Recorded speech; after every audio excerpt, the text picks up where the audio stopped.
ભાગેડું લગ્ન કરવા મુશ્કેલ બનશે. લગ્ન નોંધણીમાં ઘાલમેલ પર લાગશે લગામ. લગ્નના નિયમોમાં સરકારે કર્યા 10 ફેરફાર સૂચવ્યા.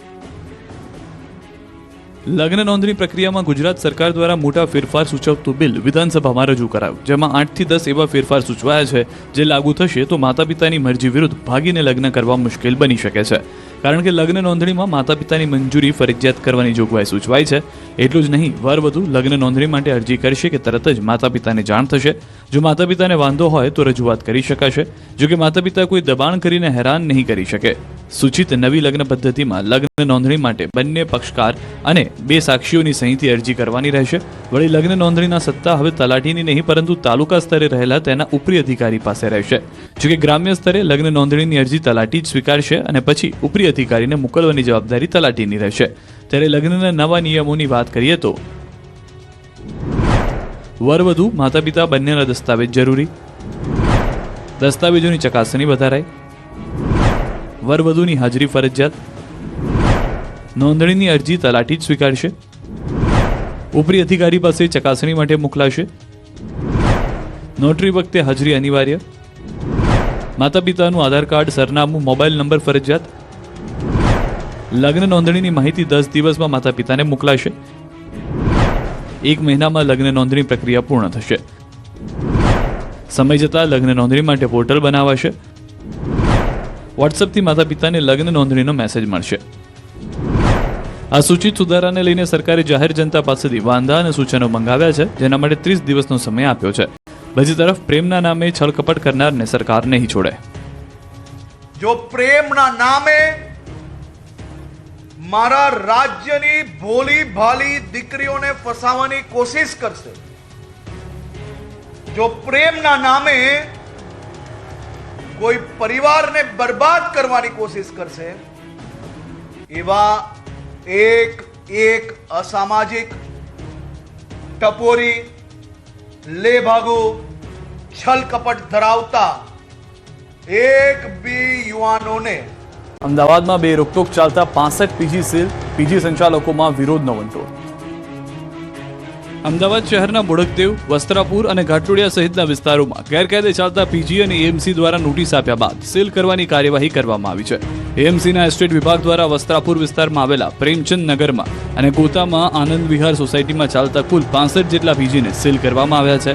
ખાસ કરીને વસ્ત્રાપુરના પ્રેમચંદ નગરમાં 33 જેટલા મકાનોમાં પીજી ચાલે છે, જેમાં સોસાયટીની કોઈ પણ પ્રકારની પૂર્વ મંજૂરી આપવામાં આવી નથી, તેમજ ફાયર એનઓસી પણ રાખવામાં આવી નથી, જેથી કરીને આ મકાનો સીલ કરી દેવામાં આવ્યા છે.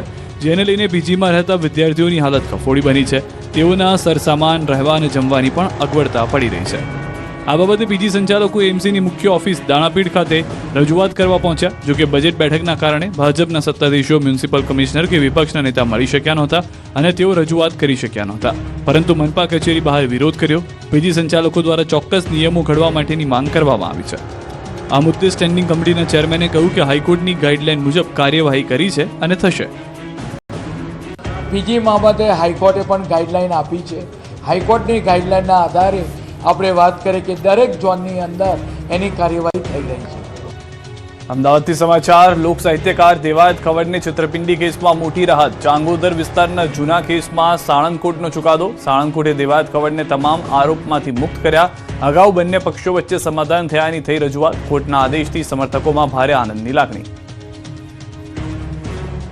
ડાંગના સાપુતારા સહિત તળેટી વિસ્તારોમાં વાતાવરણમાં પલટો. આકાશમાં કાળા ડિબાંગ વાદળો ઘેરાયા બાદ ઝરમર વરસાદથી ખુશનુમા માહોલ બન્યો છે. સાંજે વાતાવરણમાં એકાએક પલટો આવતા પ્રવાસીઓ ખુશીથી ઝૂમી ઉઠ્યા હતા. ઝરમર વરસાદને પગલે સમગ્ર પંથકમાં શીતલહેર ફેલાઈ હતી. આ તરફ કમોસમી વરસાદના પગલે ખેડૂતોમાં ચિંતા. ખેડૂતોને આંબાવાડી સહિત શાકભાજીના પાકમાં નુકસાનીની ભીતિ.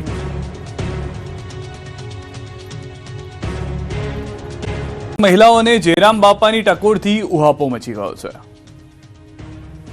પાટીદાર આગેવાન જયરામ બાપાએ એક કાર્યક્રમમાં પટેલોની દીકરીઓને લઈને ટકોર કરી છે. પાટીદાર સમાજની યુવતીઓને ફેશન મુક્ત બનાવવા માટે સૂચન કર્યું, જેને લઈને ઉહાપો મચી ગયો છે. કેટલીક પાટીદાર મહિલાઓએ જયરામ બાપાના નિવેદનનો વિરોધ કર્યો છે. એટલે વ્યસન મુક્ત સમાજ થાય, બાયુ થોડુંક ફેશન મુક્ત થાય. મારા હમ લગ્નમાં તો એવા ઘોડા ઉપાડ્યા હે બ્યુટી પાર્લરના. જેને લઈને પાટીદાર દીકરી ગીતા પટેલે વિરોધ કર્યો કે સમાજના મંચ પરથી થોડું બોલવામાં ભાન રાખવું જોઈએ. સ્ત્રીઓ શણગાર પતિના બજેટમાં જ કરે છે. સ્ત્રીઓ હંમેશા પોતાના પતિ જેટલું કમાતા હોય એ બજેટમાં જ ચલાવીને કામ કરતા હોય છે અને કદાચ સ્ત્રીઓએ થોડો શણગાર કરી પણ લીધો તો એમાં સમાજને કંઈ વાંધો પણ ના હોય. દરેક સમાજની મહિલાઓ ઉપર તમે શણગાર ઉપર કેવી રીતે ટિપ્પણી કરી શકો? તો આ તરફ પાટીદાર અગ્રણી જયરામ બાપાની ટકોર બાદ રેશમા પટેલે આપી પ્રતિક્રિયા. કહ્યું કે આપણને સારું લાગે એવો શણગાર કરવો એમાં કંઈ ખોટું નથી. તો વિશ્વ ઉમિયાધામના મહિલા વિંગના ચેરપર્સન ડોક્ટર રૂપલ પટેલે કહ્યું કે મહિલાઓએ બાહ્ય સુંદરતા કરતાં આંતરિક સુંદરતા ઉપર વધુ ફોકસ કરવું જોઈએ. મોંઘા મેકઅપના થથેડા કરવાની જરૂર નથી. તો પાટીદારોએ જ નહીં પરંતુ સમગ્ર હિન્દુ સમાજે એક થવાની હાકલ કરી. વૃત્તિએ સમાજ સેવા છે. ફિલ્મના પ્રમોશનમાં ગુજરાતી અભિનેત્રી મોના થીબાના નિવેદનથી ખળભળાટ. ગુજરાતી ફિલ્મ જગતની જાણીતી અભિનેત્રી મોના થીબા કનોડિયા પોતાના ફિલ્મના પ્રમોશન વખતે ભાન ભૂલ્યા.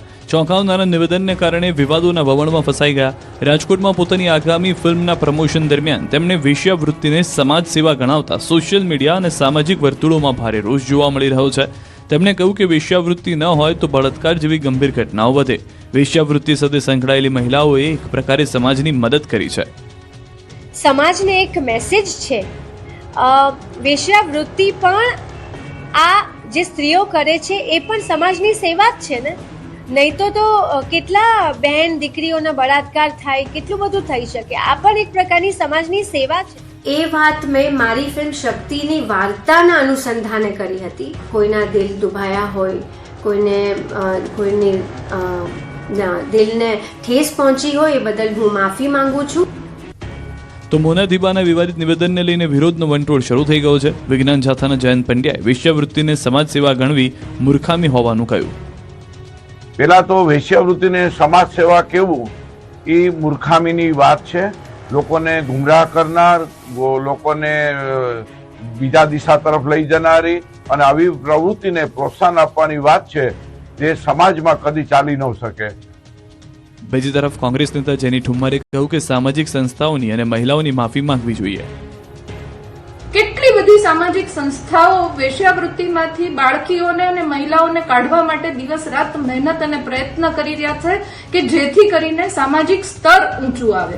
કેટલી બધી એનજીઓઝ આ મહિલાઓને ફરીથી સોસાયટીમાં પ્રસ્થાપિત કરવા માટે મોટી મોટી મુહિમ ચલાવી રહ્યા છો ને ત્યારે તમે આવું સ્ટેટમેન્ટ આપો છો કે આ પણ એક સમાજ સેવા છે. તો હું માનું છું ત્યાં સુધી આના માટે તમારે જાહેર મીડિયાના માધ્યમથી માફી માંગવી જોઈએ. સુરત દાદાનો આકરો મિજાજ જોવા મળશે. શિયાળાને હવે ગણતરીના દિવસો જ બાકી રહ્યા છે. ઠંડી હવે મોડી રાત્રે અને વહેલી સવારે જ લાગી રહી છે. દિવસ દરમિયાન ઉનાળો બેસી ગયો હોય તેવું લોકોને લાગી રહ્યું છે.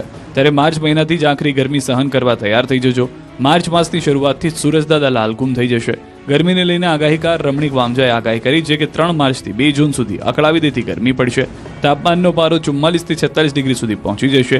એટલું જ નહીં, રોહિણી નક્ષત્રને કારણે વાવાઝોડાનું પ્રમાણ પણ રહેશે. તારીખ 3 થી તારીખ 2-6 સુધી અતિ ભારે ગરમી ને તાપમાન 44 થી 46 સુધી ગરમી પ્રમાણ વધારે રહેશે. આ રોહિણી નક્ષત્ર ગરમી થવાથી વરસાદ ને વાવાઝોડા થાય અને અતિ ભારે ગરમી પડશે. 5 જિલ્લામાં હજુ માવઠાનો ખતરો યથાવત. શિયાળો વિદાય તો લઈ રહ્યો છે પરંતુ ખેડૂતોને સંકટ આપીને જઈ રહ્યો છે. કેમ કે માવઠું ખેડૂતોની પાછળ આદુ ખાઈને પડી ગયું છે.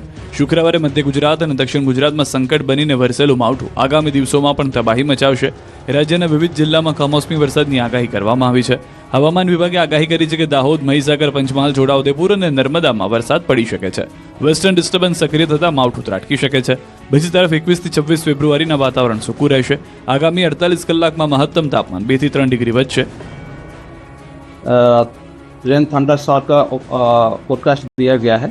इसमें जो डिस्ट्रिक्ट गुजरात रीजन में आ रहा है इसमें माहीसागर, दाहोद, नर्मदा, पंचमहल और छोटा उदयपुर के लिए दिया गया है. और बाकी आगे दिन 21 से लेकर 26 फरवरी तक मौसम आमतौर पर शुष्क रहेगी. કમોસમી વરસાદે ધમાકેદાર એન્ટ્રી કરતા સમગ્ર વિસ્તારમાં દોડધામ મચી ગઈ. અચાનક વરસેલા વરસાદને કારણે શહેરના મુખ્ય માર્ગો અને નીચાણવાળા વિસ્તારોમાં પાણી ભરાઈ ગયા. વહેલી સવારના માવઠાએ વાહન ચાલકો અને નોકરી ધંધાથી નીકળતા લોકો માટે મુશ્કેલી ઊભી કરી. સાથે જ રસ્તાઓ પર ઠેર ઠેર પાણી ભરાવાની સ્થિતિ જોવા મળી. તો વહેલી સવારથી જ ખાબકેલા વરસાદે મનપાની ચિંતામાં વધારો કર્યો. ખાસ કરીને મહાનગરપાલિકા દ્વારા આયોજિત બુક ફેરમાં મુખ્યમંત્રીના આગમનને લઈને જે ડોમ તૈયાર કરવામાં આવ્યો હતો તે વરસાદી પાણીમાં ભીંજાઈ જતા દોડધામ મચી ગઈ. આ પરિસ્થિતિને થાળે પાડવા અને કાર્યક્રમમાં વિક્ષેપ ન પડે તે માટે તંત્ર દ્વારા યુદ્ધના ધોરણે સવારના વહેલી પૂરમાં જ ટ્રકો ભરીને તાળપત્રીને મંગાવવામાં આવી, જેથી ભીંજાયેલા ડોમને સુરક્ષિત કરી શકાય અને આયોજન સુચારુ રીતે પાર પાડી શકાય. દાહોદમાં પણ વીજળીના કડાકા ભડાકા સાથે વરસાદ વિલન બનીને ત્રાટક્યો. શિયાળાની વિદાય વેળાએ જાણે ચોમાસું બેસી ગયું હોય તેવા દ્રશ્યો સર્જાયા. કાળા ડિબાંગ વાદળો વચ્ચે કમોસમી વરસાદ વરસતા ખેડૂતોની મહેનત પર પાણી ફરી વળ્યું. રવિ પાકને ભારે નુકસાન થવાની ભીતિ છે. જાણે ચોમાસું જામ્યું હોય તે પ્રકારે કમોસમી વરસાદે પંચમહાલ, ઘુગંબાના પૂર્વ વિસ્તાર, હાલોલ, પાવાગઢ સહિતના પંથકમાં સટાસટી બોલાવતા રોડ અને ખેતરો પાણી થઈ ગયા. કડકડતી ઠંડીના અહેસાસ વચ્ચે અચાનક માવઠા એન્ટ્રી મારતા ખેડૂતોના જીવ અદ્ધર થઈ ગયા. મોડી રાતથી જ સવાર સુધી ધીમી ધારે વરસાદ પડતા રોડ, ખેતરોમાં ઊભા પાકમાં નુકસાનીની ભીતિ સેવાઈ રહી છે. સવારમાં સ્કૂલે ને કામ ધંધે જતા લોકોને ગરમ વસ્ત્રો મૂકીને માળિયામાંથી કે કબાટમાંથી છત્રી અને રેઇનકોટ કાઢવાનો વારો આવ્યો. આખો દિવસ ઘનઘોર વાદળો ઘેરાયેલા રહેતા વાતાવરણ ઠંડુગાર થઈ ગયું. વરસાદને લઈને જેમના ઘરે લગ્ન છે તે લોકો ચિંતામાં મુકાયા છે. હવે ગોધરા અને આસપાસના વિસ્તારના દ્રશ્યો જુઓ. ગોધરા અને ઘુગંબા તાલુકાના કાંટુ, બોર, દામાબાવ સહિતના ગામોમાં રાતથી આફતનું આગમન થઈ ગયું. સતત બીજા દિવસે અહીં કમોસમી વરસાદ કહેર બનીને વરસતા ખેડૂતોમાં દોડધામ મચી ગઈ. ક્યાંક છાંટા તો ક્યાંક હળવા ઝાપટા સ્વરૂપે કમોસમી વરસાદને પગલે વાતાવરણમાં ત્રેવડી ઋતુની અસર જોવા મળી. ભરૂચ જિલ્લામાં પણ વહેલી સવારથી કમોસમી વરસાદ વરસ્યો. અંકલેશ્વર, હાંસોટ રોડ વિસ્તારમાં અચાનક કમોસમી વરસાદ વરસતા વાતાવરણમાં ઠંડક પ્રસરી ગઈ. વરસાદના કારણે સવારના સમયે રસ્તાઓ ભીના થયા. કપાસનો પાક લઈ રહેલા ખેડૂતોમાં નુકસાનીની ભીતિ ઊભી છે. ખેડૂતોના મોઢા સુધી આવેલો કોળિયો છીનવાઈ જવાનો ડર છે. માવઠું પાકની ગુણવત્તા તથા ઉત્પાદન ઉપર પ્રતિકૂળ અસર પહોંચાડશે. આકાશી આફતના દ્રશ્યો વડોદરાના વાઘોડિયા તાલુકાના છે, જ્યાં પણ મોડી રાતથી વાતાવરણ પલટાયું અને સવારથી આફતરૂપી વરસાદ વરસવાનું શરૂ થયું. ખેડૂતોની સવારમાં આંખ ખુલી તો તેમનું શહેર અને તેમના ખેતરો ભીના હતા. ઝરમર વરસાદ ચાલુ રહેતા ખેડૂતોની આંખમાં ઝળહળિયા આવી ગયા હતા. છોટાઉદેપુરના હાલ પણ બેહાલ થઈ ગયા. બોડેલી, ઢોકલિયા, અલીપુરા સહિતના વિસ્તારમાં સવારથી કમોસમી કહેર એવો વરસ્યો કે અગાસી પરથી પાણીના દંદુડા શરૂ થઈ ગયા. ગાજવીજ સાથે માવઠું ત્રાટકતા રોડ ભીંજાઈ ગયા તો ખેતરોમાં ઊભો પાક પણ પલળી ગયો. એટલે સવારથી જ ખેડૂતો પોતાનો પાક બચાવવા દોડ્યા. કમોસમી વરસાદે માત્ર ધરતીપુત્રોને જ નહીં પરંતુ જેમના ઘરે લગ્ન છે તેમની ચિંતા પણ વધારી. અચાનક વરસાદ વિઘ્ન બનીને ત્રાટકતા લગ્નના મંડપ ધોવાઈ ગયા હતા. જેમને રાત્રે લગ્ન હતા ત્યારે જ વરસાદ વિલન બનીને ત્રાટકતા મહેમાનો અને વરકન્યાઓમાં દોડધામ મચી ગઈ. ભારે પવન અને ગાજવીજ સાથે માવઠું વરસતા લગ્નનો મંડપ પલળી ગયો. સિસ્ટમ ત્રાટકતા મધ્ય ગુજરાત અને દક્ષિણ ગુજરાતમાં ત્રાટક્યો મેઘો. અનેક લગ્નોમાં ભંગ પડ્યો. જેનો ડર હતો, જેની આગાહી હતી, જેનાથી ખેડૂતો ચિંતિત હતા, અંતે તે જ થયું. હવામાન વિભાગની આગાહી મુજબ જ એક જ સાથે ત્રણ સિસ્ટમ ગુજરાત પર ત્રાટકતા માવઠું ખેડૂતો પર વજ્રઘાત સમાન બનીને ત્રાટક્યું. મધ્ય ગુજરાતથી લઈને દક્ષિણ ગુજરાત સુધીમાં મોડી રાતથી કમોસમી વરસાદે સ્ટ્રાઇક કરતા ખેડૂતોની ઊંઘ હરામ થઈ ગઈ. તૈયાર રવિ પાક પલળી ગયો. બીજી તરફ લગ્નની સિઝન ફૂલ જોશમાં ચાલતી હોવાથી ખુલ્લા મેદાન કે પાર્ટી પ્લોટમાં બાંધેલા લગ્ન મંડપ અને શણગાર પલળી ગયા.